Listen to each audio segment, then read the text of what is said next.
চরিত্র সংশোধনের একমাত্র ব্যবস্থা উজানির হযরতের খানকা, মধুপুরের পিসা হুজুরের খানকা, এদেশের তাবলীগ জামাতের মেহনত, এই খানকার উপরে তাবলীগের মেহনতের উপরে উলামা ইকরামের দ্বীনের তালিম আর তরবিয়তের উপরে যদি হাত দেওয়া হয়, মনে রাখতে হবে তারা হলো, যারা হাত দিবে তারা ইহুদি এবং খ্রিস্টানদের এজেন্ট। এদেশের উলামা ইকরাম আছে বলেই এখনো মানুষ প্রকাশ্যে কোনো গুনাহ করতে ভয় পায়। আমি তো চ্যালেঞ্জ করে বলি, বাংলাদেশের কোন থানায় কোন আলেমের বিরুদ্ধে কোনো ক্রিমিনাল মামলা নাই। আলেমরাই হলো পরিচ্ছন্ন, আলেমরাই হলো হাদিয়ে কম, আলেমরাই হলো রাহবরে মিল্লাত।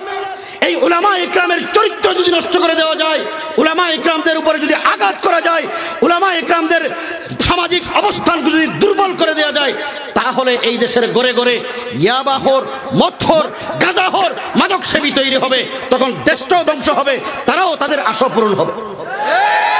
এই জন্য কিশোর গ্যাংগুলো আজকে বাংলাদেশে দেশকে ধ্বংস করছে। পুলিশ, গোয়েন্দা সংস্থা, সরকারের আইন দিয়ে কিশোর গ্যাং নিয়ন্ত্রণ করতে পারছে না। আমরা বলি, পুলিশ প্রশাসন, সরকার, রাজনৈতিক নেতৃবৃন্দকে বলি, আল্লাহর ওয়াস্তে শিক্ষা ব্যবস্থার ভিতরে আল্লাহর ভয় ঢুকান, কোরআনের তালিম ঢুকান, হাদিসে নববীর তালিম ঢুকান। দেখবেন বাংলাদেশে কোনো আইন লাগবে না, কোনো প্রশাসনিক কর্মকর্তা লাগবে না, অটোমেটিকলি বাংলাদেশের সকল নাগরিক দরবেশে পরিণত হবে ইনশাআল্লাহ। ঠিক না বেঠিক? এই কারি ইব্রাহিম সাহেব রহমতুল্লাহ আলাইহির সোহবতে বড় বড় ডাকাত, বড় বড় সন্ত্রাসী ভালো হয় নাই? হয়েছে কিনা? বাংলাদেশে এখনো অনেক আল্লাহর ওলিরা আছেন, অনেক বড় বড় আল্লাহর বান্দারা আছেন, যাদের সোহবতে বসে বড় বড় সন্ত্রাসী খুনিরা ভালো হয়ে যাচ্ছে। যুব সমাজের চরিত্র যদি সংশোধন না হয়, এই যুবকদের দুশ্চরিত্রের কারণে, তাদের পাপের কারণে আল্লাহ পাক এই সমস্ত আযাব দিয়ে জাতিকে ধ্বংস করবে। যুব সমাজের চরিত্র সংশোধন করার জন্য বাংলাদেশে কোনো ব্যবস্থা রাষ্ট্রীয়ভাবে নাই। আছে? আর আমাদের বর্তমান যুব সমাজের চরিত্র হলো এরকম, অধিকাংশ যুবক রাস্তা দিয়ে হাঁটার সময় সে যদি লম্বা টল ফিগার হয়, হ্যান্ডসামওয়ালা হয়, বডি সুন্দর হয়, চেহারা স্মার্ট হয়, দেখবেন আর কিছু লেখাপড়া জানে, কলেজ ইউনিভার্সিটিতে পড়ে, কোনো রাজনৈতিক দলের কর্মী, তখন দেখবেন তার হাতের বাহুলা রানিতে তার দাদার বয়সের মানুষ, তার বাপের বয়সের মানুষ, তার শিক্ষকরা পর্যন্ত তাকে জি হুজুর করে। আছে না নাই? রাসূল বলেন এমন একটি সময় আসবে যেই সময় আল্লাহ পাক ওই যুবকরা যখন এই রকম ভাবে চলবে, মানুষকে অপমান করবে, ও উকরিমার রাজুলা মুখাফাতা শাররিহি, আল্লাহর নবী বলেন যখন যুব সমাজ তার অত্যাচারের কারণে, তার জুলুমের কারণে, তার সন্ত্রাসী কর্মকাণ্ডের কারণে মানুষ তাকে জি হুজুর সালাম বলবে, তখন আল্লাহ পাক ভূমিকম্পের মতো আযাব দিয়ে মানুষকে সতর্ক করবে। কয়েকদিন আগে ভূমিকম্প হয় নাই? হাদিসের 4টা আযাবের কথা আছে, এর মধ্যে একটা আযাব হলো ভূমিকম্প দিয়ে মানুষকে সতর্ক করবেন। 2 নম্বর আযাব হলো আল্লাহ পাক ভূমি মাটির তলায় ধসে যাবে, 10 তলা 15 তলা ভবন মাটির নিচে ধসে যাবে। 2 নম্বর, আপনাদের এলাকায় প্যারালাইসিস রোগী আছে না নাই?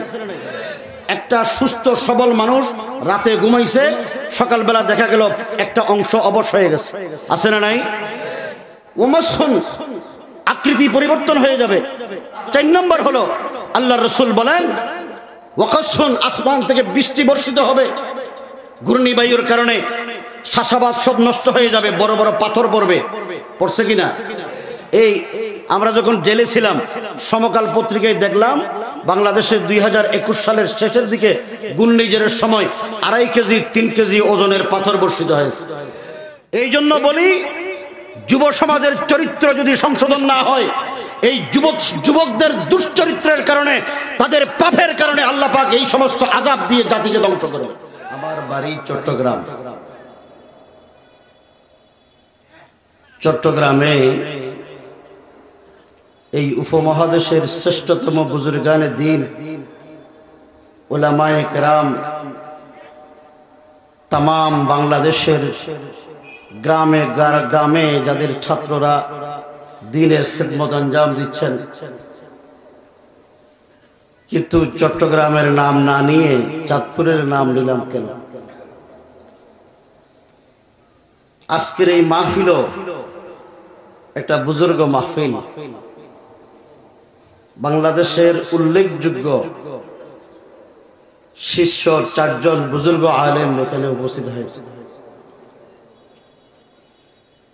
উজানির হযরত পীর শাহ হুজুর দামাত বরকাতুহুম একটু আগে বয়ান করে গেলেন। মুজাহিদ মিল্লাত মধুপুরের হযরত পীর শাহ হুজুর আছেন। হযরত মাওলানা নজির আহমদ সাহেব বয়ান করেছেন। হযরত মাওলানা আব্দুল আউয়াল সাহেব বয়ান করেছেন। তো আপনারা আর কি চান? এতগুলো নেয়ামত একসাথে আপনারা পেয়েছেন, এই জন্য শুকরিয়া আদায় করব না নারাজ হব? একটু আল্লাহর দরবারে শুকরিয়া আদায় করি সবাই মিলে আলহামদুলিল্লাহ। আপনারা অত্যন্ত সৌভাগ্যবান। ইতিহাস প্রমাণ করে এই চাঁদপুর কসুয়ায় কারি ইব্রাহিম রহমতুল্লাহ আলাইহির জন্ম এবং এখানেই তিনি শায়িত আছেন। জেলখানায় ছিলাম বহুদিন, 21 মাস জেলখানায় বসে একটা কিতাব মুতালা করেছে, তাহরিকুল মুজাহিদিন। হযরত সৈয়দ আহমদ শহীদ বেরলভী রহমতুল্লাহ আলাইহ জিহাদি আন্দোলন 100 বছর ছিল। হযরত সৈয়দ আহমদ শহীদ বেরলভী রহমতুল্লাহ আলাইহির একজন জলিলুল কদর খলিফার নাম ইমামউদ্দিন, তিনিও চাঁদপুর হয়ে তিনি রায়বেরেলিতে গেছেন।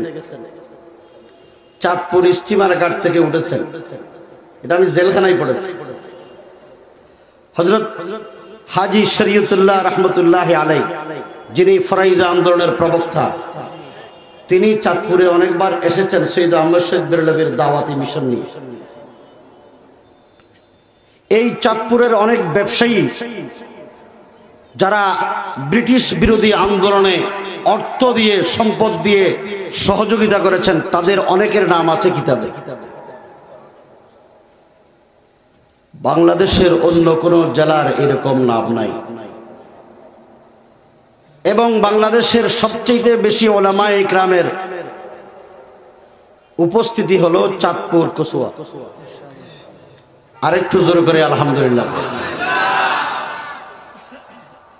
এই চাঁদপুরের উলামায়ে ইকরাম বুজুর্গানে দ্বীন এই মাহফিল প্রমাণ করে যেই পরিমাণ বয়স্ক মুরব্বীরা বসে আছেন এই কনকনে শীতের মধ্যেই। বাংলাদেশে তো আল্লাহ তাআলা আমাদেরকে 64 ডিস্ট্রিক্ট সফর করার সুযোগ দিয়েছেন, কিন্তু এইরকম মুরব্বী যারা দাড়ি পাখা বয়স্ক মুরব্বীরা এভাবে বসে আছেন, এই দৃশ্য খুব কম।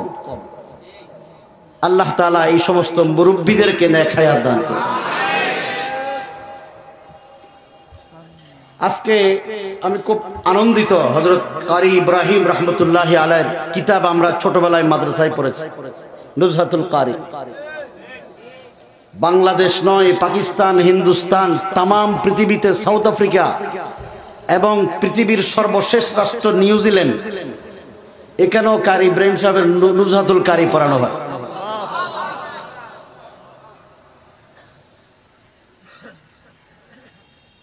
হযরত বিশ্ববিখ্যাত ইসলামী স্কলার, দার্শনিক আলেম হযরত আল্লামা তকি উসমানী জাহাদিদা কিতাবের মধ্যে একবারে সর্বশেষ যে এডিশন, সেখানে তিনি উল্লেখ করেছেন নিউজিল্যান্ড হলো কয়েকশো দ্বীপ নিয়ে একটা রাষ্ট্র। এই রাষ্ট্রের ভিতরে বাঙালি 2 জন আলেম, পাকিস্তানে একজন বিন্নরি টাউনের ছাত্র আর একজন দারুল উলুম করাচির ছাত্র, 2 জন গেছেন নারিকেলের ব্যবসা করতে। যে কোনো কারণে 2 জন কি করেছেন, ওই দেশ থেকে আর আসতে পারেন নাই। তারা 2 জন নিয়ত করলেন, আমরা যেহেতু মুসলমান, ওখানে খ্রিস্টান আর বৌদ্ধ বেশি, আমরা দ্বীনের কাজ করি, দাওয়াত দেই। তারা দ্বীনের দাওয়াত দিতে আরম্ভ করলেন। মানুষ বৌদ্ধ থেকে, খ্রিস্টান থেকে আস্তে আস্তে মুসলমান হতে শুরু করলো। এরপরে 12 বছর মেহনত করার পর 100টার উপরে অধিক দ্বীপে তারা মক্তবার মাদ্রাসা করেছে। সর্বশেষ তকি উসমানী লেখেন, আমি পাকিস্তান এয়ারপোর্ট থেকে, ইসলামাবাদ থেকে নিউজিল্যান্ডের রাজধানী এয়ারপোর্ট পর্যন্ত 27 ঘন্টা বিমানে চড়ে সেখানে গেলাম। এরপরে আরো 10 ঘন্টা বাই রোডে যাওয়ার পর দাওরাই হাদিস পর্যন্ত একটা মাদ্রাসার সবক উদ্বোধন করার জন্য গেলাম। বুখারীর সবক পড়ান বাঙালি 2 জন আলেম, এবং সেখানেই নুজহাতুল কারি পড়ানো। খুশি না বেজার? শুকরিয়া আদায় করে শেষ করতে পারবো? আল্লাহ রাব্বুল আলামিন, বান্দা যখন আল্লাহর শুকর আদায় করে তখন আল্লাহ বেশি খুশি হন। হযরত শেখুল হাদিস আল্লামা জাকারিয়া রাহমাতুল্লাহি আলাইহি ফলসফায়ে কোরআনের মধ্যে লিখেছেন, ছোট বাচ্চাদেরকে যখন বাবা, দাদা, দাদাদি আদর করে স্নেহ করে ডাকেন, তারা শুনে না নারাজ হয়? শুনে কিনা? আর দমক দিয়ে ডাকলে দূরে সরে যায়, ঠিক কিনা? আদর স্নেহ বেগুনা মাসুম বাচ্চা কি বুঝে যে আল্লাহ আমাদেরকে আদর করে দুনিয়াতে প্রেরণ করলেন, যে আল্লাহ আমাদেরকে সৃষ্টি করলেন, যে আল্লাহর নাজুল নিয়ামত আমরা ভোগ করি, যে আল্লাহ আমাদেরকে 2টা চোখ দান করলেন, যে আল্লাহ আমাদেরকে জবান দান করলেন, যে আল্লাহ আমাদের মস্তিষ্ককে ভালো রাখলেন, সুস্থ রাখলেন, যে আল্লাহ আমাদের হাত দিয়ে কাজকর্ম করে খাওয়ার সুযোগ করে দিলেন, যে আল্লাহ আমাদেরকে পা দিয়ে দুনিয়ার সমস্ত বিচরণের সুযোগ করে দিলেন, এই আল্লাহর শুকরিয়া আদায় করলে আল্লাহ রাজি হবে না নারাজ হবে? এই জন্য আল্লাহ পাকের শুকরিয়া আদায় করি। আবার বলি আলহামদুলিল্লাহ। আল্লাহর কাছে 4টা শব্দ বেশি প্রিয়। ক্বালান নবী আলাইহিস সালাতু ওয়াস সালাম, আহাব্বুল কালামে ইলাল্লাহি আরবাউন। আল্লাহর কাছে 4টা শব্দ বেশি প্রিয়। 1 নম্বর হলো সুবহানাল্লাহ, সবাই পড়েন আলহামদুলিল্লাহ, ওয়ালা ইলাহা ইল্লাল্লাহ, আল্লাহু আকবার। কয়টা? এই 4টা আমরা সবসময় পড়তে পারবো তো? আম্মাজান আয়েশা রাদিয়াল্লাহু তাআলা আনহাকে আমাদের প্রিয় নবী সাল্লাল্লাহু আলাইহি ওয়াসাল্লাম ওসিয়ত করেছেন, নসিহত করেছেন। কহে আয়েশা, তুমি যখন রাত্রে ঘুমাবে একটা মকবুল উমরা হজের সওয়াব নিয়ে ঘুমাবে। আম্মাজান আয়েশা বললেন, ইয়া রাসূলুল্লাহ, একটা উমরা হজ করার জন্য তো অনেক সময়ের প্রয়োজন, অনেক টাকার প্রয়োজন। আমি ঘুমের আগে এই সময় কিভাবে দেব, টাকাও কিভাবে খরচ করব, এই সুযোগ তো নাই। রাসূলুল্লাহ সাল্লাল্লাহু আলাইহি ওয়াসাল্লাম ইরশাদ করেন, হে আয়েশা, তুমি ঘুমের আগে যদি এই 4টা শব্দ যেটা আমরা পড়লাম, সুবহানাল্লাহ, আলহামদুলিল্লাহ, ওয়ালা ইলাহা ইল্লাল্লাহু আল্লাহু আকবার, এই 4টা শব্দ পরে যদি ঘুমাও, তাহলে আল্লাহ পাক একটা উমরা হজ মকবুল হইলে, কবুল হইলে যে সওয়াব, এই সওয়াব তোমাদের আমলনামায় দান করবে। পারবো তো আমরা ইনশাআল্লাহ? এই উজানি কসুয়া হলো আমলের জায়গা, কিন্তু শুধু আমলের, আমাদের আমলগুলো নষ্ট করছে ইহুদি এবং খ্রিস্টানরা, তাদের দোসররা, ঠিক না বেটে? এই ইহুদি এবং খ্রিস্টান তাদের দোসর যারা, তারা যেন আমাদের আমল নষ্ট না করতে না পারে, আমাদেরকে সতর্ক থাকতে হবে।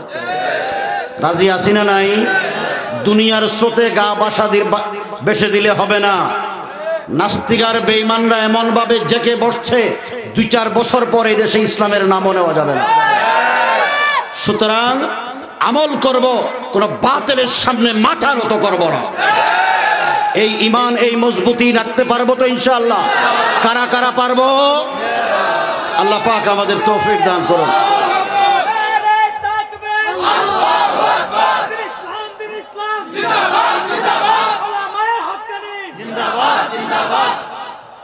আমি আপনাদের সামনে পবিত্র কোরআনের সূরা আবাসের 4টা আয়াত তেলাওয়াত করেছি, ছোট্ট ছোট্ট আয়াত। আমি খুব কষ্ট করে চিটাং থেকে এসেছি, এই কনকনে শীতের মধ্যে আপনারাও বসে আছেন। আমার পরে হযরত মধুপুরের পীর সাহেব হুজুর দামাত বারকাতুহুম বয়ান করবেন, আপনারা ধৈর্য সহকারে বসবেন তো ইনশাআল্লাহ? কোনো অসুবিধা তো নাই? তো একটু অনুরোধ যদি করি, মাঝখানে কিছু ফাঁকা জায়গা আছে, একটু মেহেরবানি করে সামনে চলে আসেন। শয়তান যেন মাঝখানে বসে আপনাদেরকে ডিস্টার্ব করে আবার বের করে না দেয়। একটু সামনে চলে আসেন, পিছনের ভাইয়েরা মুরব্বীরা একটু সামনে চলে আসেন। এবং যে সমস্ত ভাইয়েরা বাইরে দাঁড়িয়ে আছেন আপনারাও ভিতরে চলে আসেন। এই শীতের মধ্যে বাইরে থাকলে হয়তো শয়তান ওয়াসওয়াসা দিবে, এখানে না দাঁড়াইয়া মাইকের আওয়াজ তো ঘরে শোনা যাবে, ঘরে চলে যায়। এই ডিস্টার্ব করার সুযোগ আছে না নাই? তো শয়তানকে আমরা ডিস্টার্ব করার সুযোগ দেব না ইনশাআল্লাহ।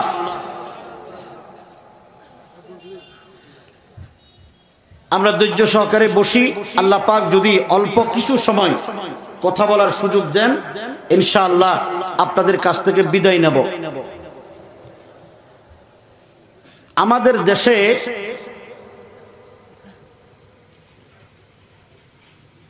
বর্তমান বাংলাদেশে যেই পরিমাণ দ্বীনি মাহফিল হয়, যেই পরিমাণ মাদ্রাসা মসজিদ তাবলীগের মেহনত হয়, এই পরিমাণ পৃথিবীর কোনো দেশে নাই। কিন্তু আমাদের ভিতরে শয়তান এমনভাবে জেঁকে বসেছে, আমরা সবাই পারিবারিকভাবে মুসলমান, ৯২ ভাগ মানুষ বাংলাদেশের নাগরিক হিসেবে মুসলমান, কিন্তু আমাদের অধিকাংশ পরিবার, অধিকাংশ মুসলমানের কাজকর্ম হলো ইহুদি এবং খ্রিস্টানদের মতো। আমার ঈমান যদি ঠিক না থাকে তাহলে আমি নামে মুসলমান হয়ে কোনো লাভ আছে? আমার ঈমানকে কি করতে হবে? মজবুত করতে হবে, পরিশুদ্ধ করতে হবে। আমি যে আয়াত কারিমা আপনাদের সামনে তেলাওয়াত করেছি, আমাদের নবী সাইয়্যিদুল আম্বিয়া সাল্লাল্লাহু আলাইহি ওয়াসাল্লামের আপন চাচা আবু লাহাব, তার শানে এই আয়াতগুলো অবতীর্ণ হয়েছে। আবু লাহাবকে আল্লাহ পাক 4টা মৌলিক গুণ দিয়েছিলেন। 1 নম্বর, আবু লাহাব খুব সুন্দর ছিল, স্মার্ট ছিল, শরীরের গঠন টঠন খুব ভালো ছিল, টল ফিগার। 2 নম্বর, আবু লাহাবকে আল্লাহ পাক সম্পদ বেশি দিয়েছিলেন। 3 নম্বর, আবু লাহাবকে আল্লাহ পাক সন্তান বেশি দিয়েছিলেন। 4 নম্বর, আবু লাহাব কুরাইশ বংশের সর্দার ছিল, নেতা ছিল। এই 4টা গুণ থাকার কারণে আবু লাহাব খুব বেশি অহংকারী ছিল। আপনারা বলেন তো, কেউ শরীরের গঠন ভালো হওয়া, সুন্দর হওয়া, স্মার্ট হওয়া, এটা কি নিজের প্রচেষ্টার বিষয় নাকি আল্লাহ প্রদত্ত? তাহলে বোঝা গেল কেউ ব্যক্তি সুন্দর হওয়া, স্মার্ট হওয়া, শরীরের গঠন ভালো হওয়া দিল কে? আল্লাহ। যদি এই আল্লাহ প্রদত্ত স্মার্ট এবং টল ফিগার ওয়ালা লম্বা হ্যান্ডসাম শরীরের কারণে যদি আমি মনে করি এই শরীর তো আমার, রাস্তা দিয়ে আমি হাঁটবো, আমার দেখলে মানুষ নায়ক নায়ক বলবে, এরকম আছে না নাই? আর আমাদের বর্তমান যুব সমাজের চরিত্র হলো এরকম। অধিকাংশ যুবক রাস্তা দিয়ে হাঁটার সময় সে যদি লম্বা টল ফিগার হয়, হ্যান্ডসাম ওয়ালা হয়, বডি সুন্দর হয়, চেহারা স্মার্ট হয়, দেখবেন আর কিছু লেখাপড়া জানে, কলেজ ইউনিভার্সিটিতে পড়ে, কোনো রাজনৈতিক দলের কর্মী, তখন দেখবেন তার হাতের বাহুলা রানিতে তার দাদার বয়সের মানুষ, তার বাপের বয়সের মানুষ, তার শিক্ষকরা পর্যন্ত তাকে জি হুজুর করে। আছে না নাই? রাসূল বলেন এমন একটি সময় আসবে যেই সময় আল্লাহ পাক ওই যুবকরা যখন এই রকম ভাবে চলবে, মানুষকে অপমান করবে, উকরিমার রাজুল মুখাফাতা শাররিহি, আল্লাহর নবী বলেন যখন যুব সমাজ তার অত্যাচারের কারণে, তার জুলুমের কারণে, তার সন্ত্রাসী কর্মকাণ্ডের কারণে মানুষ তাকে জি হুজুর সালাম বলবে, তখন আল্লাহ পাক ভূমিকম্পের মতো আযাব দিয়ে মানুষকে সতর্ক করবে। কয়েকদিন আগে ভূমিকম্প হয় নাই? হাদিসে 4টা আযাবের কথা আছে, এর মধ্যে একটা আযাব হলো ভূমিকম্প দিয়ে মানুষকে সতর্ক করবেন। 2 নম্বর আযাব হলো আল্লাহ পাক ভূমি মাটির তলায় ধসে যাবে, 10 তলা 15 তলা ভবন মাটির নিচে ধসে যাবে। একেবারে কয়েক বছর আগে, বেশি 2013 সালে বাংলাদেশের রানা প্লাজা নামক একটা বড় বিল্ডিং, 10 তলার ভবন মাটির তলায় ধসে গেছে, মনে আছে না? 2 নম্বর, আপনাদের এলাকায় প্যারালাইসিস রোগী আছে না নাই? একটা সুস্থ সবল মানুষ রাতে ঘুমাইছে, সকালবেলা দেখা গেল একটা অংশ অবশ হয়ে গেছে, আছে না নাই? ওমাসখন আকৃতি পরিবর্তন হয়ে যাবে। 3টা আযাব। 4 নম্বর হলো আল্লাহর রাসূল বলেন ওয়াকাসফুন, আসমান থেকে বৃষ্টি বর্ষিত হবে, ঘূর্ণিবায়ুর কারণে চাষাবাদ সব নষ্ট হয়ে যাবে, বড় বড় পাথর পড়বে। পড়ছে কিনা? এই আমরা যখন জেলে ছিলাম সমকাল পত্রিকায় দেখলাম বাংলাদেশে 2021 সালের শেষের দিকে ঘূর্ণিঝড়ের সময় 2.5 কেজি 3 কেজি ওজনের পাথর বর্ষিত হয়েছে। এই জন্য বলি, যুব সমাজের চরিত্র যদি সংশোধন না হয়, এই যুবকদের দুশ্চরিত্রের কারণে, তাদের পাপের কারণে আল্লাহ পাক এই সমস্ত আযাব দিয়ে জাতিকে ধ্বংস করবে। যুব সমাজের চরিত্র সংশোধন করার জন্য বাংলাদেশে কোনো ব্যবস্থা রাষ্ট্রীয়ভাবে নাই। আছে সব বিষয়ের মন্ত্রণালয় আছে, চরিত্র সংশোধনের কোনো মন্ত্রণালয় নাই। ঠিক না বেঠিক? এই চরিত্র সংশোধনের একমাত্র ব্যবস্থা উজানির হযরতের খানকা, মধুপুরের পীর সাহেব হুজুরের খানকা, এদেশের তাবলীগ জামাতের মেহনত, এই খানকার উপরে, তাবলীগের মেহনতের উপরে, উলামা ইকরামের দ্বীনের তালিম আর তরবিয়তের উপরে যদি হাত দেওয়া হয়, মনে রাখতে হবে তারা হলো, যারা হাত দিবে তারা ইহুদি এবং খ্রিস্টানদের যায়।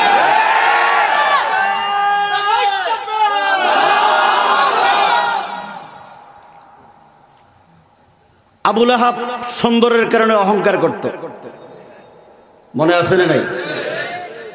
কথাগুলো বলছি, এগুলি স্মরণ রাখবেন। আমাদের দেশে এই ছেলেগুলোকে সুন্দর বানাইলো কে? একই মায়ের 10 সন্তান। যুবক ভাইয়েরা, ছাত্র বন্ধুগণ, তোমাদেরকে বলি, যৌবন যার, যুদ্ধে যাবার সময় তার। এই যুদ্ধ যেখানে সেখানে করিও না, মানুষের ঘর দখল করিও না, জমি দখল করিও না। আল্লাহ আছে না নাই? একটা যুব সমাজকে সচেতন করার জন্য একটা ঘটনা বলি। 2013 সালে কোরবানির আগে চট্টগ্রাম শহরে একটা রাজনৈতিক গ্যাং থাকে, গ্রুপ থাকে, লিডার আছে না নাই? এই একজন রাজনৈতিক পলিটিক্যাল গ্রুপের যুবক নেতা, একজন দিনদার আল্লাহওয়ালা, যার কোনো সন্তান নাই, 4টা মেয়ে সন্তান। ওই মেয়ে সন্তান, এই লোকটা দিনদার, দাঁড়িয়ে রাখে, 5 ওয়াক্ত নামাজ পড়ে, তাহাজ্জুদ পড়ে। ছেলে না থাকার কারণে দুর্বল। তার একটা পরিত্যক্ত জমি ছিল, বাউন্ডারি করা। এই যুবকরা মিলে এই অসহায় দরিদ্র সাধারণ মানুষের ভূমিটা দখল করছে। দখল করার কারণে এই লোকটা কারো কাছে বিচার নিয়ে যায় নাই, সোজা মসজিদে গিয়ে, বৃহস্পতিবারের দিন রাত্র ছিল, ওই রাত্রে দখল করছে। সারাদিন জুমার দিন মসজিদে গিয়ে আল্লাহর কাছে কান্নাকাটি করছে, কাউকে বলে নাই। ফজরের নামাজের আগে ঢুকছে যে মসজিদে, মাগরিব পর্যন্ত মসজিদ থেকে বের হয় নাই, দুপুরে খানাও খায় নাই। যেই যুবক লিডার হওয়ার কারণে, কেডার হওয়ার কারণে তার জমিটা দখল করেছিল, কোরবানির বাজারে গেছে গরু কিনতে। ওই লিডার কোথায় গেছে? কোরবানির বাজারে। আল্লাহ ফাইসালা, কোরবানির গরু শিং দিয়ে গুতাইয়া তার পেট থেকে সব বের করে ফেলছে। আল্লাহ আছে না নাই? এই জন্য যুবকদেরকে বলি, কোন নিরীহ নিরপরাধ মানুষ, তুমি যত বড় হোক না কেন, কোন নিরীহ মানুষের উপরে কোনো বিনা কারণে অত্যাচার জুলুম করিও না। আল্লাহ বিচার করতে 24 ঘন্টা সময় লাগে না।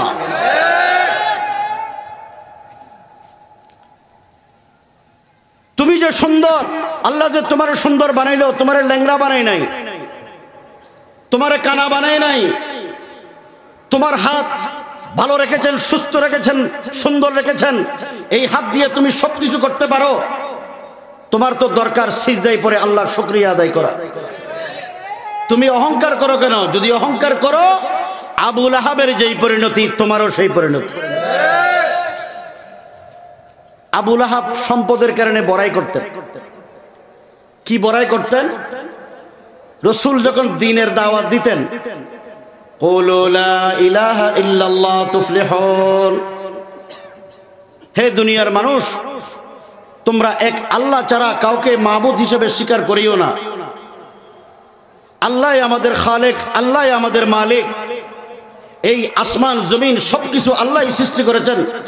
সুতরাং আল্লাহকে মাবুদ হিসেবে স্বীকার করো, আল্লাহকে সিজদা করো।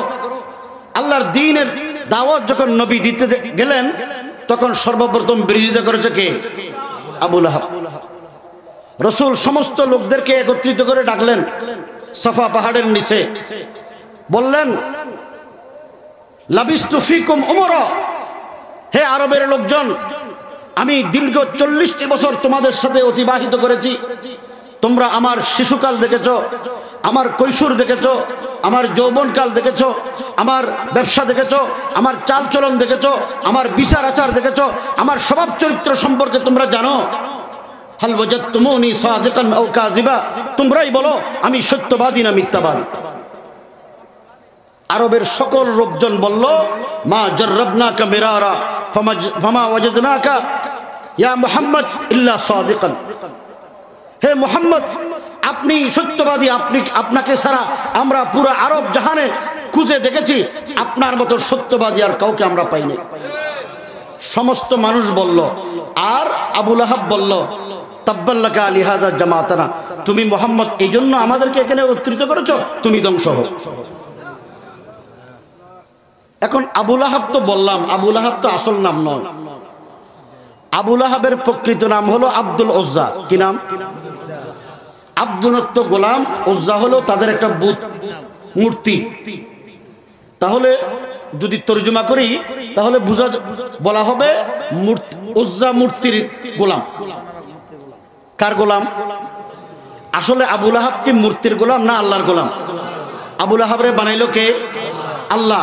তো তার নাম হইল আব্দুল উজ্জা। আল্লাহ পাকের সেটা পছন্দ হয় না, এটা পরে বলবো। আবু লাহাব বলল তাব্বাল্লাকা লিহাযা জামাতানা, হে মুহাম্মদ তুমি ধ্বংস হও, এই জন্য আমাদেরকে একত্রিত করেছো। আচ্ছা বলেন তো আল্লাহর নবীর শানে এরকম কথা বলা সম্মান না বেয়াদবি? বেয়াদবিটা কে করলো? আবু লাহাব। আবু লাহাবের আরেকটা পরিচয়, রাসূলের উপরে রিসালাতের দায়িত্ব আসার আগে, আল্লাহ পাক বিধান নাযিল করার আগে রাসূলের 2 মেয়ে আবু লাহাবের 2 পুত্র উতবা উতাইবাকে শাদী দিয়েছিলেন। তাহলে একদিকে চাচা, আরেকদিকে আপনাদের এলাকায় কি বলে মেয়ের শ্বশুরকে? বিয়াই। একদিকে চাচা আরেকদিকে বিয়াই। সম্পর্ক সিঙ্গেল না ডবল? এই ডবল হওয়ার কারণে আবু লাহাবের তো প্রয়োজন ছিল রাসূলকে সহযোগিতা করা, ঠিক না বেঠিক? এখন সবচেয়ে বিরোধিতা করতেছে কে? আবু লাহাব। কিরকম বিরোধিতা করে? রাসূল যখন দ্বীনের দাওয়াত দিতে বাজারে যেতেন তখন আবু লাহাব হাতে পাথর নিয়ে রাসূলের উপর নিক্ষেপ করত, রাসূলের শরীর মুবারককে রক্তাক্ত করে ফেলতো। রাসূল যখন দ্বীনের দাওয়াত দিতে বের হতেন তখন আবু লাহাব বালি নিক্ষেপ করত, হ্যাঁ পাথর নিক্ষেপ করত, হ্যাঁ ডিল নিক্ষেপ করত। রাসূল যখন দ্বীনের দাওয়াত দিতেন গামছা দিয়ে রাসূলের গর্দান মুবারক পেঁচিয়ে রাসূলকে মেরে ফেলার চক্রান্ত আর ষড়যন্ত্র করত। আরবের লোকজন যখন বলল হে আবু লাহাব, তোমার ভাতিজা, তোমার বিয়াই মুহাম্মদ আমাদের বাপদাদার ধর্মের বিরুদ্ধে কথা বলে, সে বলে আমাদের বাপদাদার ধর্ম সঠিক নয়, সে নবী, সে আল্লাহর বান্দা, আল্লাহর গোলাম, আমরা সবাই আল্লাহর গোলাম, এই কথা তুমি কেমনে বরদাস্ত করো? আর তোমার ভাতিজা তো বলে আল্লাহকে বিশ্বাস না করলে, আল্লাহকে মাবুদ হিসেবে স্বীকার না করলে সবাই জাহান্নামী, তো তুমিও তো জাহান্নামী। আবু লাহাব বললে আমার তো টাকা পয়সা আছে, তোমরা টেনশন করিও না, আমি টাকা দিয়ে আল্লাহর কাছ থেকে ফয়সালা করে ফেলব। আমাদের দেশে এরকম যুবকরা আছে না নাই? মার্ডার কেসের আসামি মার্ডার করার পর পুলিশকে ম্যানেজ করে ফেলে, আছে না নাই? না মিথ্যার সত্য না মিথ্যা? জেলখানায় দেখছি বিনা কারণে জেলে আসামি হয়ে আছেন, আর যারা কারণ করছে এরা নাই, আছে না নাই? গত কিছুদিন আগে পত্রিকায় দেখলাম 33 খুনের মার্ডার মামলার আসামিকে হাইকোর্ট জামিন দিয়ে দিছে। এগুলি বাংলাদেশে আছে না নাই? যেখানে খুনির বিচার নাই সেই দেশে শান্তি নাই, শান্তি আসবে না। খুনি, সন্ত্রাসী, দুর্নীতিবাজ, লুটপাট করেনেওয়ালা আজকে দেশকে ধ্বংস করছে। আর আলেমরা কিছু বললেই সব দোষ আলেমদের, মৌলবাদী, জঙ্গিদের। ভাই, দোস্ত, বুজুর্গ, সর্বস্তরের সরকারি বেসরকারি সর্বস্তরের তৌহিদি জনতার প্রতি আমাদের আবেদন, আমরা কারো ক্ষমতা নিয়ে খাড়াখাড়ি করতে চাই না। আপনাদের সাথে আমাদের শত্রুতামি নাই, কিন্তু আমাদের আপনাদের ভবিষ্যৎ জেনারেশন যদি আপনাদের দুশ্চরিত্রের কারণে, দুর্নীতির কারণে, সন্ত্রাসের কারণে, অন্যায় আর জুলুমের কারণে যদি দেশটা ধ্বংস হয়, মানুষের চরিত্র নষ্ট হয়, কাউকে কিন্তু আল্লাহ ছাড় দিবেন না। এই জন্য আমাদের বক্তব্য হলো আপনারাও সংশোধন হন, জাতীয় সংশোধন হোক, আমরাও রেহাই পাই। ঠিক কিনা? আবু লাহাব বলে আমি আল্লাহর টাকা পয়সা দিয়ে ম্যানেজ করে ফেলবো। নাউজুবিল্লাহ। আল্লাহ কি ঘুষ খায়? সম্পদের কারণে কি করত? অহংকার করত। ঠিক না বেঠিক? আমরা মাননীয় প্রধানমন্ত্রী বর্তমান যিনি আছেন ওনার সাথে আল্লাহ মাহমুদ শফির সাথে 4 বার সাক্ষাৎ করেছে। অনেক এমপিরাও তো প্রধানমন্ত্রীর সাক্ষাৎ পায় না, আছে না নাই? মাননীয় প্রধানমন্ত্রীকে এগুলি সব বলা হয়েছে লিখিতভাবে, যে একটা জাতিকে ধ্বংস করার জন্য যুব সমাজের চরিত্র যদি নষ্ট হয়ে যায়, এই জাতি কোনোদিন মাথা তুলে দাঁড়াইতে পারে না। এই জন্য ইহুদি এবং খ্রিস্টানরা জানে বাংলাদেশের 92% মানুষ মুসলমান। এই মুসলমানদের ভিতরে ইমানি স্পিরিট আছে, জিহাদি চেতনা আছে, অন্যায়ের বিরুদ্ধে প্রতিরোধ করার মানসিকতা আছে। সুতরাং এই জাতির যুব সমাজের চরিত্র নষ্ট করে দিতে পারলে তারা বোতল হোর তৈরি করতে পারবে, ইয়াবা বাবা হোর তৈরি করতে পারবে। আজকের পত্রিকায় আছে বাংলাদেশের কেন্দ্রীয় কারাগার কাশিমপুর কারাগারের যিনি নিরাপত্তা প্রধান, রক্ষীদের প্রধান, তিনি 300 ইয়াবা নিয়ে ধরা হয়েছে। আজকের পত্রিকা আছে না নাই? কোথায় যাব? এদেশে আইন দিয়ে বন্ধ করা যায় না। যদি মানুষের ভিতরে অন্তরকে পরিশুদ্ধ করে না হয়, বিবেক জাগ্রত করে না হয়, মানুষকে আখিরাতের আযাবের ভয়ের যদি তালিম দেওয়া না হয়, আল্লাহর ভয় যদি মানুষের অন্তরে ঢুকানো না যায়, তাহলে আইন দিয়ে পুলিশ, র্যাব, বিজিবি মোতায়েন করে হাজারো মোবাইল কোড করে কোনো অন্যায়কে নিয়ন্ত্রণ করা যাবে না। এই নিয়ন্ত্রণ করার জন্য আল্লাহ পাকের পবিত্র কোরআনের তালিমকে ক্লাস 1 থেকে এমএ পাস করা পর্যন্ত বাধ্যতামূলক করতে হবে। সর্বস্তরের তৌহিদি জনতার প্রতি দাওয়াত দিচ্ছি, আল্লাহর কোরআনকে যদি আমরা ছেড়ে দেই, এই দেশটা জাহান্নামে পরিণত হবে। কোনোদিন আল্লাহর রহমতের আশা আমরা করতে পারবো? আবু লাহাবকে আল্লাহ পাক সন্তান বেশি দিয়েছিলেন। আবু লাহাবের 2 সন্তান রসুলের মেয়ের জামাই। আবু লাহাবের 2 সন্তান রসুলের মেয়ের জামাই। আবু লাহাব সন্তানের কারণে বড়াই করত। আবু লাহাবের স্ত্রীও ছিল অহংকারী। কিরকম অহংকারী? আবু লাহাবের স্ত্রী কিরকম অহংকারী? রসুল যে রাস্তা দিয়ে হাঁটতেন ওই রাস্তা দিয়ে আবু লাহাবের স্ত্রী কাটা বিছাই দিত। আবু লাহাবের স্ত্রী হলো কুরাইশ বংশের সর্দার আব্দুল উজ্জার স্ত্রী, এক সর্দারের বউ। বউ বুঝেন তো? আপনাদের এলাকায় বউ বলেনি? উমাইয়া ইবনে হারবের মেয়ে, উমাইয়া বংশের সর্দারের মেয়ে। এক বংশের সর্দারের স্ত্রী আরেক বংশের সর্দারের মেয়ে। উদাহরণ দিয়ে বলি, আমাদের দেশে একজন প্রেসিডেন্টের স্ত্রী আরেকজন গভর্নরের মেয়ে এক ছিল। এক সময় এক গভর্নরের মেয়ে এক প্রেসিডেন্টের স্ত্রী হয়েছে। এই মেয়ের কারণে অনেক অন্যায় হয়েছে। নাম বললে অনেকে চিনবেন, যেহেতু অনেক দিনের আগের কথা। এক সর্দারের মেয়ে আর এক সর্দারের স্ত্রী হওয়ার কারণে দেখবেন ওই মেয়ের এক চেয়ারম্যানের বউ আর এক চেয়ারম্যানের মেয়ে, এইরকম হইলে দেখবেন যে 2 চেয়ারম্যানের চাইতে ওই মেয়ের পাওয়ার বেশি। ঠিক না বেটি? আবু লাহাবের স্ত্রী এক সর্দারের মেয়ে আর এক সর্দারের বউ। এই কারণে আবু লাহাবের স্ত্রীর পাওয়ার এত বেশি, সে কাউরে মানত না। রসুল যখন দ্বীনের দাওয়াত দিতেন, আবু লাহাবের স্ত্রী মানুষের ঘরে ঘরে গিয়ে বলতো, হে আরব কুরাইশের মেয়েরা শোনো, মুহাম্মদ আমার বাতিজা, আমার বেয়াই, তার সম্পর্কে আমি ভালো জানি। তোমরা মুহাম্মদকে বিশ্বাস করিও না, মুহাম্মদের কথা শুনিও না। সে একজন পাগল, সে একজন আমাদের বাপদাদার ধর্মের বিরুদ্ধে আচরণকারী। রসুলের নাম হলো মুহাম্মদ, মুহাম্মদ অর্থ কি? সবচাইতে প্রশংসিত, অধিক প্রশংসিত। আর আবু লাহাবের স্ত্রী উম্মে জালিল নাম দিল যে মুজাম্মাম, নিন্দিত। নাউজুবিল্লাহ। 2013 সালে আমরা যখন নাস্তিকদের বিরুদ্ধে আন্দোলন করেছিলাম, আমাদের দেশের কিছু ব্লগার নাস্তিক আল্লাহর নবীর শানে বেয়াদবি করেছে, মনে আছে না নাই? কি বেয়াদবি করেছে? কয় নাউজুবিল্লাহ, মুহাম্মদ সাল্লাল্লাহু আলাইহি ওয়াসাল্লাম নারী লোভী ছিলেন। নাউজুবিল্লাহ, এত আস্ত করে কইছেন তো মাইক শুনবো। কয় কোরআন শরীফ 1400 বছর আগের কিতাব। এই জমানা হলো ডিজিটাল জমানা, আধুনিক জমানা, আধুনিক যুগ। এই যুগে 1400 বছর আগের কোরআন অচল। 3 নাম্বার, একটা বিবস্ত্র ল্যাংটা মহিলার ছবি দিল, আরেকজন দাড়িওয়ালা, টুপিওয়ালা, জুব্বাওয়ালা, পাগড়িওয়ালা মানুষের ছবি দিল। এই জুব্বাওয়ালা, টুপিওয়ালা মানুষের ছবির উপরে লিখে দিলেন ইনি মোহাম্মদ, আর বিবস্ত্র ল্যাংটা মেয়ের নামের উপরে লিখে দিলেন ইনার নাম আয়েশা। নাউজুবিল্লাহ। বলেন তো, বাংলাদেশের 92% মুসলমানের এই দেশে কোন কুলাঙ্গারের বাচ্চা আমার নবী, যেই নবীর উসিলায় লাউলা কালামা খালাকতাল আফলাক, আমরা আসমান জমিন আল্লাহ সৃষ্টি করেছেন, যেই নবী না হলে আমি আপনি দুনিয়াতে আসতে পারতাম না, যেই নবী না হলে আজকে যারা দেশ বিদেশে নেতৃত্ব দিচ্ছে তারা কোনোদিন নেতৃত্ব দিতে পারতো না, তারা দুনিয়াতে আসার কোনো সুযোগ ছিল না, দুনিয়াতে না আসলে নেতৃত্ব দেওয়ার কোনো সুযোগ ছিল না।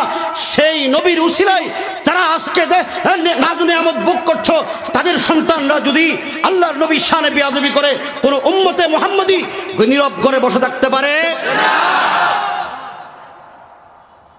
এই নাস্তিক আর বেঈমানরা আল্লাহর নবীর শানে বেয়াদবি করলো। এখনো তারা আছে না নাই? এখনো আছে না নাই? 2013 সালে তারা চলে গেলেন। বর্তমান শিক্ষা কারিকুলামের ভিতরে ওই নাস্তিকতা ঢুকিয়ে দেওয়া হয়েছে, আছে না নাই?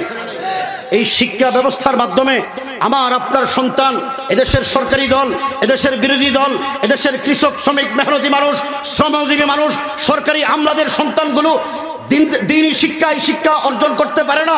তাদের সন্তানগুলো স্কুল, কলেজ, ইউনিভার্সিটিতে পড়ে। আমাদের উলামায়ে ইকরামের সন্তানরা মাদ্রাসায় পড়ে, কোরআন হাদিসের তালিম নেয়। উলামায়ে ইকরামের সন্তান, দিনদার মুসলমানের সন্তানরা নাস্তিক আর বেঈমান হওয়ার কোনো সুযোগ নাই। ও সরকারি দলের ভাইরা, ও বিরোধী দলের ভাইরা, ওই সরকারি কর্মকর্তা ভাইরা, তোমাদেরকে বলি, তোমাদের সন্তানগুলোকে তোমরা আধুনিক শিক্ষা, জাগতিক শিক্ষায় শিক্ষিত করো। তোমাদের সন্তানরাই অধিকাংশ ক্ষেত্রে নাস্তিক আর বেঈমান, মুরতাদ হচ্ছে। এর একমাত্র কারণ আজকে বাংলাদেশের শিক্ষা ব্যবস্থার ভিতরে আল্লাহর দ্বীনের তালিম দেওয়া হয় না। ক্লাস 1 থেকে এমএ পাস করা পর্যন্ত আমি আপনাদেরকে জিজ্ঞেস করি, ক্লাস 1 থেকে এমএ পাস করা পর্যন্ত সমস্ত বই পুস্তক যদি মা বাবার কবরের পাশে গিয়ে তেলাওয়াত করে সওয়াব হবে? কিন্তু আমরা তো অধিকাংশ মানুষ সেই শিক্ষাকে অর্জন করার জন্য পাগল হয়ে যায়, ঠিক না বেটি? এরপরে বাংলাদেশে কিছু বুদ্ধিজীবী আছে, উলামায়ে ইকরাম, মোল্লারা হলো সমাজের জন্য বোঝা। আসেনি এরকম কথা বলেনি? আপনাদের এলাকায় নাই? মনে রাখবেন, যে বলে সমাজের জন্য বোঝা, নিশ্চয় তার মাথার তাসির আছে, স্ক্রু ঠিক নাই। নইলে আলেমদের শানে বেয়াদবি করে কেমনে? এদেশের উলামায়ে ইকরাম আছে বলেই এখনো মানুষ প্রকাশ্যে কোনো গুনাহ করতে ভয় পায়, ঠিক না বেটি? আমি তো চ্যালেঞ্জ করে বলি, বাংলাদেশের কোন থানায় কোন আলেমের বিরুদ্ধে কোনো ক্রিমিনাল মামলা নাই। আলেমরাই হলো পরিচ্ছন্ন, আলেমরাই হলো হাদিয়ে কম, আলেমরাই হলো রাহবারে মিল্লাত। এই উলামায়ে ইকরামের চরিত্র যদি নষ্ট করে দেওয়া যায়, উলামায়ে ইকরামদের উপরে যদি আঘাত করা যায়, উলামায়ে ইকরামদের সামাজিক অবস্থানকে যদি দুর্বল করে দেওয়া যায়, তাহলে এই দেশের গড়ে গড়ে ইয়াবাহর, মথর, গাঁজাহর, মাদক সেবী তৈরি হবে। তখন দেশটাও ধ্বংস হবে, তারাও তাদের আশা পূরণ হবে, ঠিক না বেটি? আর না হলে স্কুলের 6ষ্ঠ 7ম শ্রেণীর বইতে ঢুকাই দিলেন একজন কিশোর কিশোরী কখন বালেগ হয়, বুঝেন তো? আচ্ছা, একজন ছেলে বালেগ হওয়ার সময় কিভাবে বালেগ হয় এটা বই পড়ে শিখতে হবে নাকি তাকে আল্লাহ পাক এর বালেগ হওয়ার সুযোগটা দিল কে? শরীরের পরিবর্তনের সুযোগ দিল কে? একজন মেয়ে শরীয়তের হুকুম মতে 9 বছরে বালেগ হয়, ঠিক না বেঠিক? এটা আল্লাহ প্রদত্ত জিনিস, মানুষের নয়। তো 9 বছর এবং 12 বছর, অধিকাংশ মেয়ে 12 বছরে বালেগ হয়। শরীয়ত বলে মহিলারা যখন মেয়েরা বালেগ হয় তখন তাদের শরীরে একটু শেয়ান শেয়ান হয়, উচ্ছৃঙ্খল ভাব থাকে কিনা? যুবকরা যখন বালেগ হয় তাদের ভিতরে একটু উচ্ছৃঙ্খলতা থাকে, পরিবর্তন আসে, সে কিছু মানতে চায় না। আজকে দেখেন বাংলাদেশে একটা গ্রুপ আছে, তাদের নাম হলো কিশোর গ্যাং, আছে না নাই? এই কিশোর গ্যাংয়ের আমি সরকারের একজন আইন শৃঙ্খলা বাহিনীর বড় কর্মকর্তা, তাকে জিজ্ঞেস করেছিলাম এক সময় আমরা যখন রিমান্ডে ছিলাম, দেখি 15-16 জন কিশোর গ্যাংকে ধরে নিয়ে আসছে ডিবি অফিসে। এই কিশোর গ্যাংকে ধরে নেওয়ার পর সবগুলোর চেহারায় দেখলাম কারো বয়স 15-র উপরে নয়, সবগুলো 15-এর নিচে। যিনি বড় অফিসার তিনি এখন হাই ক্লাসের অফিসার, এডিশনাল আইজি হয়েছেন। ওনাকে জিজ্ঞেস করলাম এই যে 15 বছরের কিশোররা কিশোর গ্যাংয়ে জড়িত হলো, আপনি জানেন কেন? উনি বলল জানি না। দেখেন আল্লাহ পাকের কুদরতি কি নিদর্শন, একটা কিশোর বয়সে যখন তাদের শরীরের ভিতরে উত্তেজনা তৈরি হয়, তারা যখন নিজেদের ভিতরে পরিবর্তন দেখে তখন তাদের মধ্যে একটা আলাদা ভাব তৈরি হয়। এই ভাব তৈরি হইলে তারা স্বাভাবিকভাবে, যৌবনকাল সবার আছে, আপনারও ছিল, আমারও ছিল, সবার ছিল। যৌবনের পদার্পণ করলে মানুষ বিপরীত লিঙ্গের প্রতি আকর্ষণ সৃষ্টি হয়, ঠিক না বেঠিক? এই ছেলে মেয়েরা একসাথে ওপেন লেখাপড়া করে স্কুল কলেজ ইউনিভার্সিটিতে বিপরীত লিঙ্গের প্রতি আকর্ষণ থাকে। আর আমার দেশের শিক্ষা ব্যবস্থার ভিতরে যাদের যৌবন শুরু হয়, এই করিবুল বুলুগ ছেলে মেয়েদের প্রতি যখন যৌন শিক্ষা দেওয়া হচ্ছে 6ষ্ঠ 7ম শ্রেণীতে, তাদের শারীরিক পরিবর্তন, তাদের বিভিন্ন বিষয় যখন তারা পড়ছে, ওপেন ছেলে মেয়েরা একসাথে বসে, তখন তাদের ভিতরে একটা বিপরীত লিঙ্গের প্রতি আকর্ষণ তৈরি হচ্ছে, ঠিক না বেঠিক? এই আকর্ষণের কারণে তারা কি করবে, কোথায় যেয়ে হামলা করবে, কারে মারবে, কার উপর আক্রমণ করবে, তারা দিশা পায় না। এই জন্য কিশোর গ্যাংগুলো আজকে বাংলাদেশে দেশকে ধ্বংস করছে। পুলিশ, গোয়েন্দা সংস্থা, সরকারের আইন দিয়ে কিশোর গ্যাং নিয়ন্ত্রণ করতে পারছে না। আমরা বলি, পুলিশ প্রশাসন, সরকার, রাজনৈতিক নেতৃবৃন্দকে বলি, আল্লাহর ওয়াস্তে শিক্ষা ব্যবস্থার ভিতরে আল্লাহর ভয় ঢুকান, কোরআনের তালিম ঢুকান, হাদিসে নববীর তালিম ঢুকান। দেখবেন বাংলাদেশে কোনো আইন লাগবে না, কোনো প্রশাসনিক কর্মকর্তা লাগবে না, অটোমেটিকলি বাংলাদেশের সকল নাগরিক দরবেশে পরিণত হবে ইনশাআল্লাহ, ঠিক না বেঠিক? এই কারি ইব্রাহিম সাহেব রহমতুল্লাহি আলাইহির সোহবতে বড় বড় ডাকাত, বড় বড় সন্ত্রাসী ভালো হয় নাই? হয়েছে কিনা?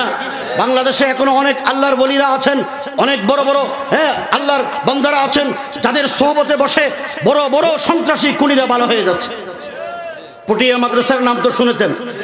পটিয়া মাদ্রাসায় একজন মুস্তাজাবুদ বুজুর্গ ছিলেন, হযরত মাওলানা আলী আহমদ বলবী রহমতুল্লাহি আলাইহি। আমরা ওনার কাছে তরজুমায়ে কোরআন প্রথম 10 পারা পড়েছি। বড় আল্লাহর ওলি ছিলেন। এক সময় আমাদের দেশে ওয়াহাবি সুন্নি আছে না? আপনাদের এলাকায় নাই?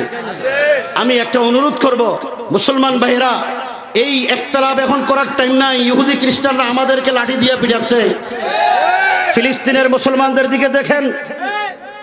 আজকে ফিলিস্তিনে, আজকে আপনাদের সামনে কথা বলছি, যেই মুহূর্তে আপনাদের সামনে আলোচনা করছি, আগামীকাল পত্রিকায় দেখবেন, মিডিয়ায় দেখবেন, ঠিক এই মুহূর্তে ফিলিস্তিনের মুসলিম মুসলমানদের উপরে সন্ত্রাসী ইসরায়েলি রাষ্ট্র টনে টনে বোমা মেরে আমার আপনার মতো মুসলমান ভাইদের বুককে ঝাঁঝরা করে দিচ্ছে, ঠিক না বেঠিক?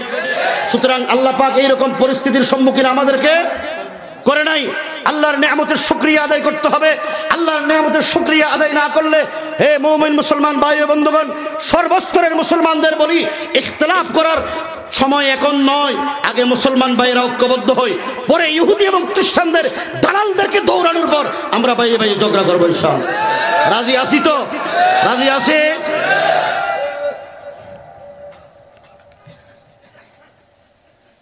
হযরত বলি শাহ হুজুর রহমতুল্লাহি আলাইহির ঘটনা, আমরা যখন তরজমা কোরআন পড়ি তখন এরশাদ সরকারের আমল ছিল। বাংলাদেশের সবচেয়ে বড় সন্ত্রাসী আমাদের চাচা এরশাদ সাহেবের আমলে ছিল, ঠিক না বেঠিক? চট্টগ্রামের টাউনের একজন বড় শিল্পপতির সন্তান সন্ত্রাসী হয়ে গেছে, 7 বার জেলে ছিল। কয়বার? কিছুদিন পরে বের হয়, আবার সন্ত্রাস করে, মানুষ খুন করে, আবার বের হয়, আবার খুন করে।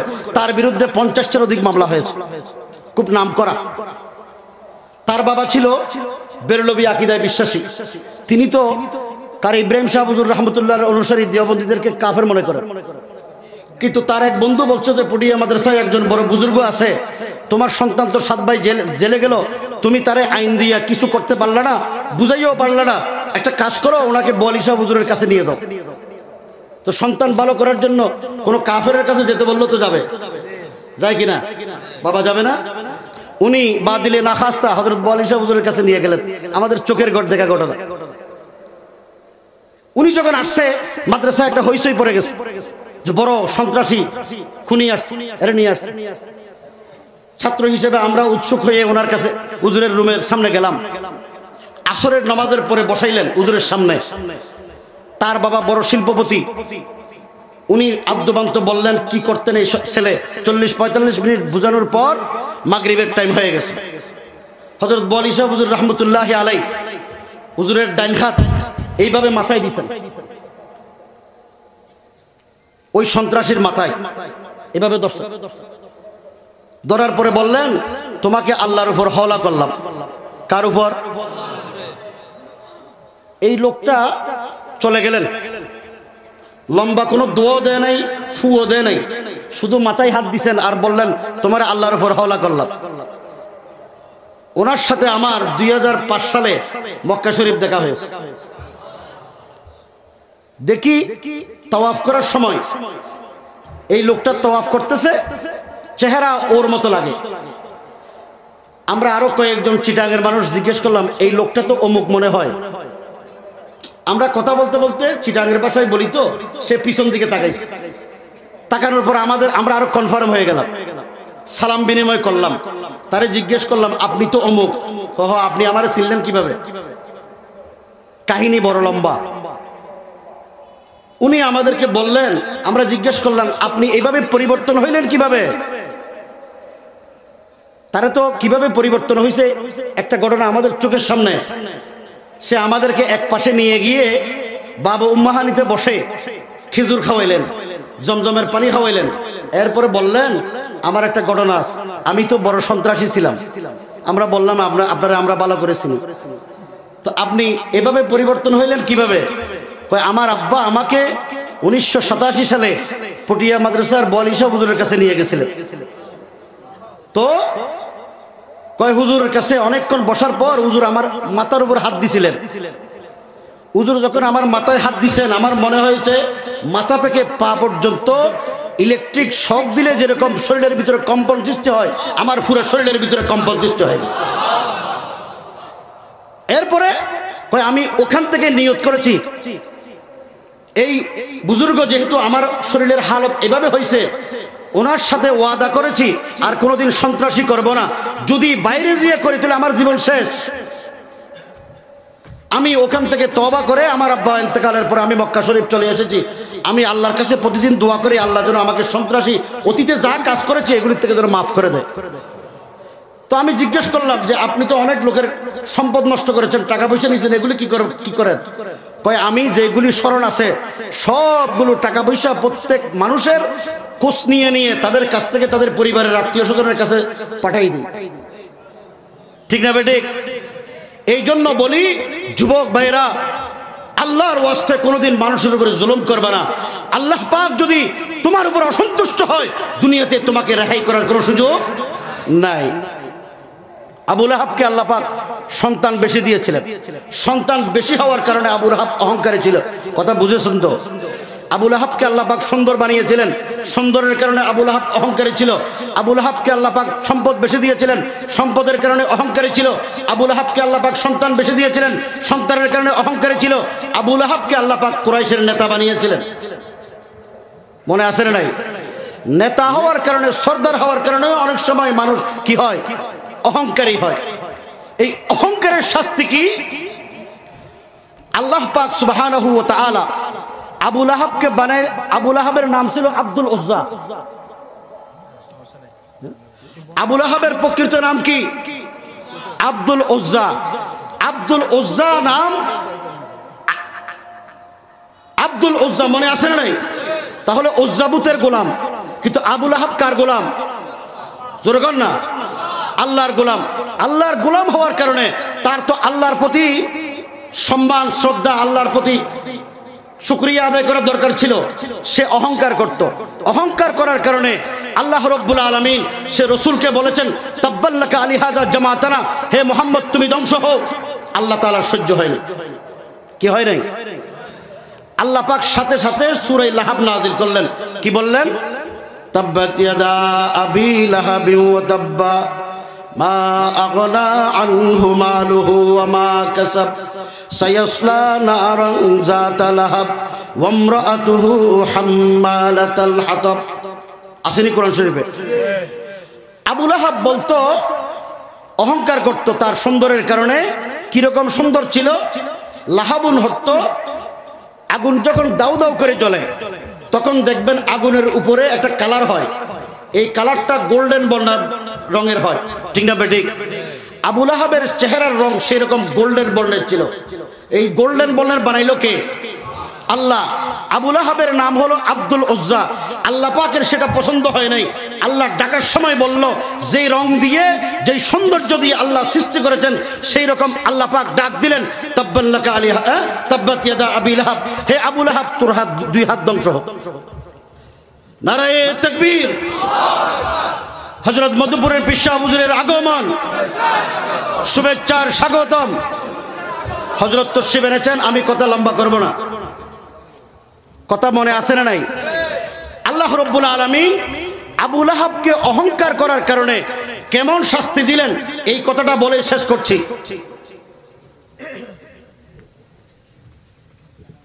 এই কথাটা বলে শেষ করছি। আবু লাহাবকে আল্লাহ পাক ফ্লেগ মহামারী রোগ দিয়েছিলেন। এই মহামারীর কারণে আবু লাহাবের ছেলে মেয়ে কেউ আবু লাহাবকে দেখতো না, ঘর থেকে বের করে দিলেন। সিরাতের কিতাবের মধ্যে লেখা আছে আবু লাহাবকে ঘর থেকে বের করে দিলেন। বের করে দেওয়ার পর তার শরীরের দুর্গন্ধের কারণে বাড়ির লোকজন থাকতে পারে না। এরপরে সেখান থেকে তারে জঙ্গলে ফেলে দিলেন। সেখানে কিতাবের মধ্যে আছে সমস্ত কীট পতঙ্গ পশু পাখি আবু লাহাবের শরীরের পচা দুর্গন্ধের কারণে তারাও থাকতে পারে না। তাদেরকে শেষ পর্যন্ত বাহির থেকে সিরিয়া থেকে ডোম এনে আবু লাহাবকে গর্ত করে সেখানে ফুটে দেওয়া হয়েছে। বাংলাদেশেও এরকম যে অহংকারী রসুলের সামনে বেয়াদবি করে, এই বেয়াদবের শাস্তির কথা শুনবেন। বাংলাদেশে একজন আহমদ শরীফ ছিল, আহমদ শরীফ নাস্তিক।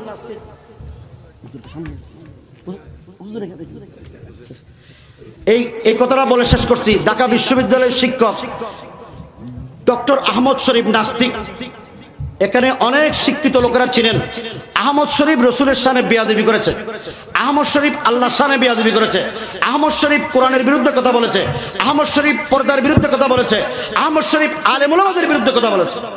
এই কথা বলার কারণে তারে সবাই মুরতাদ হিসেবে ঘোষণা দিয়েছেন। সে যখন মারা গেছে, সে তো একজন বড় ডক্টর, বড় গবেষক, বড় চিন্তাবিদ। সে বলছে যে আমি তো বড় গবেষক চিন্তাবিদ, আমাকে মেডিকেল কলেজ মেডিকেল সায়েন্স যারা পড়ে তারা গবেষণা করার জন্য আমার লাশ মেডিকেলে রেখে দিবে। 2 বছর পর্যন্ত ঢাকা মেডিকেল কলেজে ছিল তার লাশ। 2 বছর পরে একজন ইন্টার্নি করে যারা, তারা একজনও তার লাশ ধরে দেখে নাই। নাস্তিকের লাশ ধরবে কে? ঠিক না বেটি? পরে 2 বছর পর যখন দুর্গন্ধ ফ্রিজ থেকে বের হওয়া আরম্ভ করেছে, তখন পত্রিকার রিপোর্ট যে তখন তাকে ফ্রিজ থেকে বের করে বুড়িগঙ্গা নদীতে ফেলে দিছে। মাটিও এই সমস্ত নাস্তিক খোদাদ্রোহীদেরকে গ্রহণ করে না। শাস্তি এই দুনিয়া তো আছে না নাই? আছে না নাই? এই জন্য বলি মুমিন মুসলমান ভাই ও বন্ধুগণ, প্রথমে ঈমানকে ঠিক করো। মুমিন হ্যাঁ ঈমানদার হও, আল্লাহর দ্বীনের পক্ষে, রাসূলের সুন্নাহকে জিন্দা করার জন্য, কোরআনকে বাস্তবায়ন করার জন্য। কোরআনের বিরুদ্ধে যারা কথা বলবে, নবীর শানে যারা বেয়াদবি করবে, নবীর খতমে নবুয়তকে নিয়ে যারা টানাটানি করবে, তাদের বিরুদ্ধে সমস্ত মুমিন মুসলমানদেরকে ঐক্যবদ্ধ হতে হবে। রাজি তো আমরা? ঐক্যবদ্ধ হয়ে সমস্ত নাস্তিক, বেঈমান, কাদিয়ানি, খতমে নবুয়তকে অস্বীকারী শাসনের রাসূলদের বিরুদ্ধে পার্লামেন্টে আইন পাশ করতে হবে। এই আইন পাশ করার জন্য যদি মধুপুর হযরত দামাত বারাকাতুহুম উলামায়ে ইকরাম ডাক দেয়, এই ডাকে সাড়া দেওয়ার জন্য কারা কারা রাজি? আল্লাহ পাক আমাদের সবাইকে তৌফিক দান করুন, আমিন। নাসরুম মিনাল্লাহি ওয়া ফাতহুন করিম। আসসালামু আলাইকুম ওয়া রাহমাতুল্লাহি ওয়া বারাকাতুহু।